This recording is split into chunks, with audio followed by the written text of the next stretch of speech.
manifestations ont eu lieu partout en France. Pour vous donner le nombre de participants aujourd'hui, au dernier comptage, nous sommes plus de 600 personnes présentes aujourd'hui. Nous venons d'être reçus à la préfecture et on vous en parlera tout à l'heure. Donc on ne va pas vous refaire tout l'historique de cette mesure, des 80 km/h, qui est partie de la conviction personnelle du Premier ministre. Premier ministre qui, rappelons-le, s'est fait attraper à 153 km/h au lieu de 110 quand il était maire du Havre, et qui vient de nous expliquer que 90 km/h c'est trop rapide. On a eu un gouvernement qui a annoncé cette mesure à la sortie du Conseil interministériel de sécurité routière sans consulter qui que ce soit.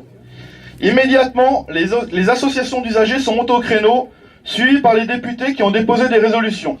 Mais le gouvernement ne veut rien entendre, soutenu par le député Godillot de la majorité. Face à la grogne, le délégué interministériel a été convoqué devant la commission des lois du Sénat pour s'expliquer. La seule chose qu'il était capable de produire, c'est les résultats de l'expérimentation menée depuis 23 ans et qui ont montré que quand on diminue la limitation de vitesse, la vitesse moyenne des véhicules diminue. Ils sont forts, eux. Bientôt, ils vont lancer une étude pour vérifier si l'eau ça mouille. En attendant, le Sénat a demandé le report du changement de limitation et 37 présidents de département, dont celui de Lyon, ont demandé l'abandon de la mesure. Mais rien n'y fait, vous en avez sûrement entendu parler, notre petit monarque, notre président, a annoncé cette semaine à la télé que la mesure serait bien mise en place en juillet, malgré la contestation que visiblement il n'est pas capable de comprendre. Un sondage cette semaine a révélé que 76% des Français sont opposés à cette mesure, alors qu'il n'était que 60% en début d'année.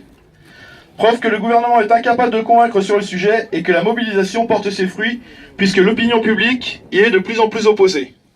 Il a dit qu'il ne céderait pas, ça tombe bien, nous non plus.